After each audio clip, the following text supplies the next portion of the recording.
O chamado era simples: um cano entupido no porão de uma casa comum em Oshawa. Nada que parecesse fora do normal, até que os encanadores começaram a trabalhar e perceberam que aquele entupimento escondia algo grotesco. Entre os resíduos, pedaços de carne humana começaram a emergir dos canos. Aquilo não era apenas um vazamento, era um grito silencioso vindo do subsolo. Foi assim que o nome Adam Strong entrou para os arquivos mais sombrios da história criminal do Canadá. Um homem discreto, quase invisível, mas que escondia dentro de casa os restos de duas jovens desaparecidas. Rory Hash e Candice Fitzpatrick desapareceram com anos de diferença, e ninguém poderia imaginar que o destino delas terminaria da forma mais brutal possível. O que mais esse encanamento revelaria? Como um simples serviço de rotina expôs os horrores que estavam enterrados ali dentro. Você está prestes a conhecer uma história perturbadora, não apenas pelo crime, mas por tudo que foi ignorado até que fosse tarde demais. Mas antes de eu te contar, se inscreva-se no canal para não perder os melhores vídeos de crimes reais. Oshawa, Ontário. Uma cidade operária, tranquila à primeira vista. Famílias caminhando nas ruas, crianças brincando nos quintais. Um lugar onde o inesperado raramente tem espaço. Mas, por trás das cortinas de uma casa comum, algo indescritível acontecia. Adam Strong não era exatamente um homem de destaque no bairro, reservado, um tanto esquisito, mas inofensivo aos olhos dos vizinhos. Ele morava sozinho em um porão alugado, mantinha-se afastado e raramente interagia. Para quem via de fora, era apenas mais um rosto apagado na multidão. Mas dentro de seu apartamento, o silêncio escondia horrores que demorariam anos para vir à tona. Foi preciso que um cano entupido chamasse a atenção para o que ninguém conseguia ver. Quando os encanadores foram chamados para resolver o problema, descobriram que a tubulação estava entupida por algo muito mais sinistro do que gordura ou papel higiênico. O cheiro, a textura, a cor, tudo indicava o impensável. Ali, nos canos da casa, pedaços de um corpo humano estavam sendo descartados. O corpo de uma jovem que, até então, era apenas mais uma desaparecida em um sistema sobrecarregado. O nome dela era Rory Hash. Tinha 18 anos, cheia de sonhos, mas enfrentava batalhas internas. Após sair em agosto de 2017, ela desapareceu sem deixar rastros. A família procurou, colou cartazes e implorou por respostas, mas nenhuma pista levava a lugar algum. Foi só depois da descoberta no porão de Adam Strong que as peças começaram a se encaixar. Mas o mais assustador ainda estava por vir, porque Rory não era a única vítima. Rory Hash tinha apenas 18 anos quando desapareceu. Ela era uma jovem cheia de energia com um passado difícil, mas determinada a mudar de vida. Participava dos cadetes do exército, sonhava com independência, mas também enfrentava uma luta interna com a dependência química. Algo que a tornava vulnerável, mas jamais diminuía o amor que sua família sentia por ela. Em agosto de 2017, Rory foi vista pela última vez saindo de um hospital em Oshawa. Era uma visita de rotina, e tudo parecia bem. Só que, depois disso, o silêncio. Ela não ligou para casa, não apareceu no dia seguinte, nem no outro. A família entrou em desespero.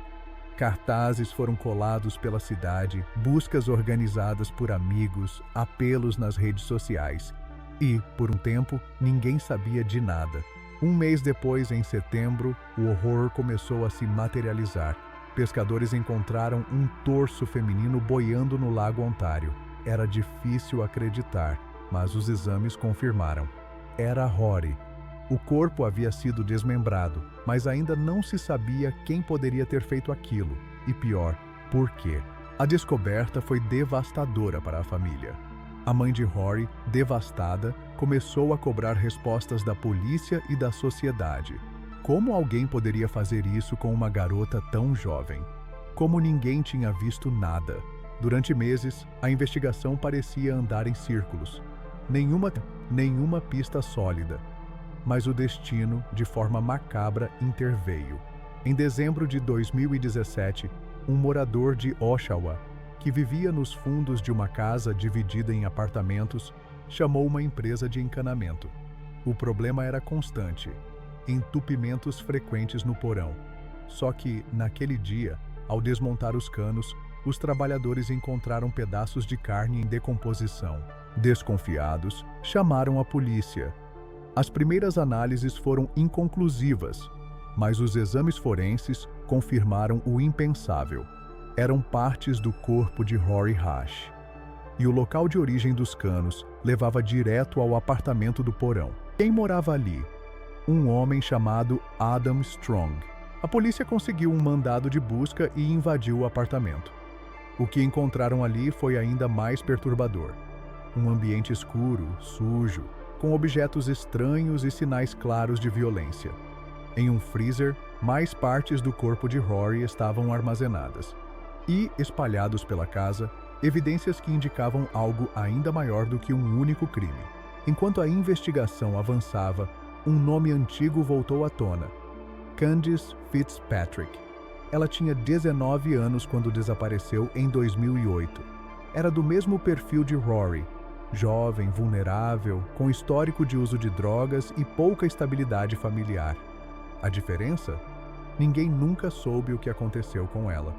Até aquele momento, era apenas mais um caso arquivado entre os muitos desaparecimentos não resolvidos. Mas no apartamento de Adam Strong, a polícia encontrou uma faca com vestígios de DNA. O resultado foi claro: pertencia a Candice. A descoberta reacendeu a dor de uma década para outra família. De repente, duas histórias que pareciam distantes se conectavam em um único lugar: o porão de Adam Strong. E ainda assim ninguém sabia ao certo como essas jovens chegaram ali, por que ele as matou e quantas mais poderiam estar envolvidas. A descoberta dos restos mortais de Rory Hash no apartamento de Adam Strong foi o início de uma operação policial intensa. A cena do crime era tão perturbadora quanto reveladora. A casa estava cheia de objetos de cunho violento e fetichista, incluindo vídeos com conteúdo gráfico, facas e evidências de que os crimes haviam sido cometidos ali mesmo. Mas ainda faltava algo essencial, um motivo claro, uma confissão ou qualquer indicação de como Rory tinha parado ali. Adam Strong foi preso em flagrante por indignidade com um cadáver. Isso deu à polícia tempo para aprofundar as investigações. Mas, mesmo sob pressão, ele não falava. Evitava respostas diretas, fazia comentários sarcásticos e, em muitos momentos, parecia estar se divertindo com a situação. Em uma das primeiras audiências, disse friamente: "Vocês me pegaram, o jogo acabou." Mas o que ele queria dizer com isso? Que jogo era esse? Os detetives começaram a reconstruir o caminho de Rory. Entrevistaram amigos, familiares, médicos e identificaram uma possível aproximação com Adam nos dias antes do desaparecimento. Acredita-se que ela possa ter sido atraída ao apartamento por alguma promessa. Talvez ajuda, drogas ou simplesmente abrigo. O problema é que não havia testemunhas. Adam não tinha um círculo social e parecia viver isolado. Cada passo da investigação era um labirinto de silêncio e contradições. Enquanto isso, a mídia canadense explodia com o caso. A imagem de Rory, com seu sorriso juvenil e seus olhos vivos, estampava jornais, sites e reportagens de TV. A cidade de Oshawa, antes tranquila, se via no centro de um dos crimes mais grotescos do país. Mas então veio o segundo choque. Os testes de DNA realizados nos objetos encontrados no apartamento revelaram vestígios de outra pessoa, Candice Fitzpatrick. Seu nome quase havia sido esquecido. Desaparecida desde 2008, Candice era considerada mais uma jovem problemática que provavelmente havia fugido ou morrido em circunstâncias obscuras. A família dela, no entanto, nunca deixou de procurar respostas. A polícia foi até eles. Quando revelaram que encontraram o DNA de Candice em uma faca na casa de Adam Strong, o silêncio foi devastador. Era a primeira prova concreta de que ela havia sido assassinada e que seu desaparecimento não tinha sido um acaso. O problema? O corpo dela nunca foi encontrado. Sem isso, seria quase impossível garantir uma acusação por homicídio. Ainda assim, os promotores decidiram agir. Em novembro de 2018, Adam Strong foi formalmente acusado pelo assassinato de Rory Hatch e pela morte de Candice Fitzpatrick. Os dois casos, agora conectados, colocavam o sistema judicial diante de um desafio: como julgar um homem por um crime sem corpo? Como apresentar provas suficientes quando o próprio acusado parecia brincar com a verdade? Durante os interrogatórios, Strong mantinha a mesma postura fria. Em vídeos obtidos pela imprensa, ele aparece sorrindo, trocando palavras com os investigadores, como se estivesse em uma conversa informal. Em um dos momentos mais chocantes, ao ser confrontado com os restos de Rory, simplesmente responde: "Sim, eu sei quem é. Ela esteve aqui." O julgamento começou em julho de 2020. A promotoria apresentou as evidências de forma meticulosa: os restos mortais no cano, o freezer, o DNA, os vídeos, a faca com material genético de Candice. A defesa tentou alegar que não havia provas suficientes de premeditação, especialmente no caso de Candice. No tribunal, Adam continuava com sua atitude desconcertante, quase debochada. Uma das estratégias da defesa foi tentar descredibilizar o histórico das vítimas, mencionando o uso de drogas e a vida instável que levavam. Mas isso causou revolta. A promotoria foi firme. Nenhuma circunstância da vida dessas jovens justificava o que havia sido feito com elas. Elas eram humanas, com famílias, histórias e sonhos, e tiveram suas vidas brutalmente interrompidas. Enquanto o julgamento seguia, a pressão aumentava para que Adam confessasse mais. A polícia acreditava que ele poderia ter feito outras vítimas. O modo como os corpos foram descartados, meticulosamente cortados, escondidos, lavados, indicava prática, frieza e talvez reincidência, mas ele não dizia nada. Até julho de 2021. Naquele mês, Adam Strong finalmente cedeu. Disse aos investigadores onde poderiam encontrar os restos mortais de Candice Fitzpatrick. Os fragmentos foram localizados, enterrados em uma área afastada. Era a última peça que faltava para encerrar o caso, pelo menos do ponto de vista jurídico. Mas para as famílias, o encerramento nunca veio. O julgamento havia revelado mais perguntas do que respostas. Por que ele fez isso? Houve abuso? Existia alguma conexão entre as vítimas além do perfil vulnerável? E, talvez a mais perturbadora, será que Adam Strong fez outras vítimas? E caso estiver gostando do vídeo, não se esqueça de curtir e se inscrever-se no canal.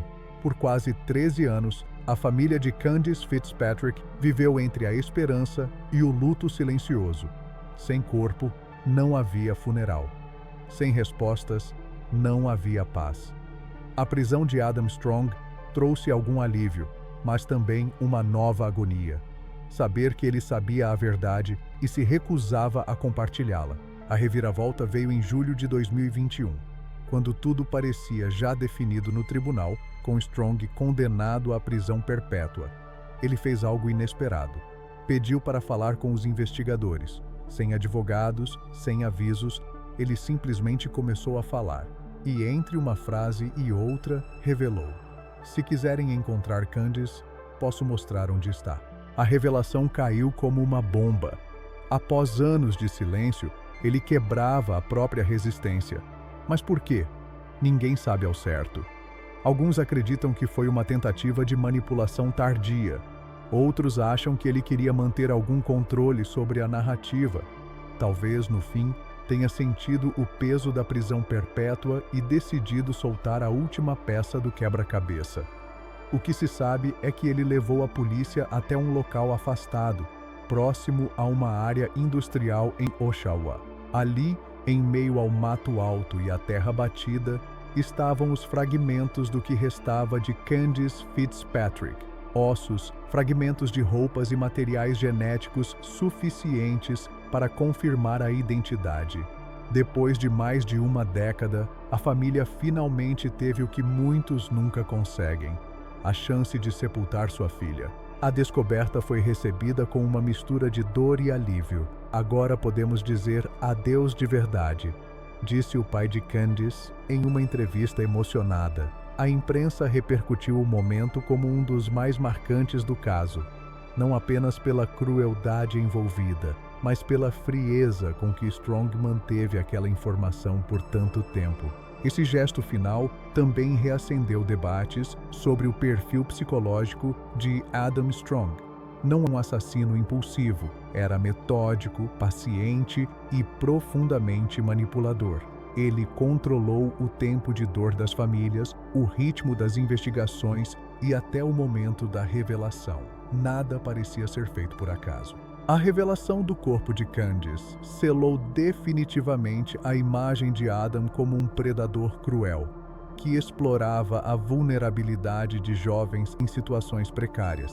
E, mais uma vez, escancarou as falhas de um sistema que não conseguiu proteger duas garotas e que quase permitiu que seus desaparecimentos passassem despercebidos. Mesmo com as condenações garantidas e o encerramento do processo judicial, a pergunta que ficou no ar era: será que essa foi realmente a última revelação? O caso de Adam Strong não termina com sua prisão, nem com a condenação ou com a localização dos corpos. Ele deixa cicatrizes abertas em duas famílias que viveram anos à espera de respostas. Duas jovens, Rory Hashi e Candice Fitzpatrick, tiveram suas vidas interrompidas de forma brutal. Não por escolhas erradas, mas pela violência de um homem que enxergou nelas oportunidades de poder e dominação. Este caso também escancara falhas que ainda existem. O perfil das vítimas, jovens com histórico de dependência, em situação de vulnerabilidade, muitas vezes faz com que a sociedade e até os sistemas de justiça e assistência fechem os olhos. A dor de suas famílias, no entanto, é a mesma que a de qualquer outra. O silêncio que envolveu seus desaparecimentos não pode ser normalizado. Hoje, Adam Strong cumpre prisão perpétua e não poderá solicitar liberdade condicional por 25 anos. É pouco diante do que causou, mas é o mínimo que a justiça conseguiu oferecer. O mais importante agora é que os nomes de Rory e Candice não sejam esquecidos. Que suas histórias sirvam de alerta, mas também de chamado, para que mais nenhuma voz seja ignorada e para que toda jovem vulnerável seja vista como o que é, uma vida que importa. Se esse caso te tocou de alguma forma, considere compartilhar o vídeo. A memória de Rory e Candice merece ser lembrada, e falar sobre elas é uma forma de lutar contra o silêncio que permitiu que tudo isso acontecesse. Se inscreva no canal para mais histórias que precisam ser contadas, sempre com respeito e responsabilidade.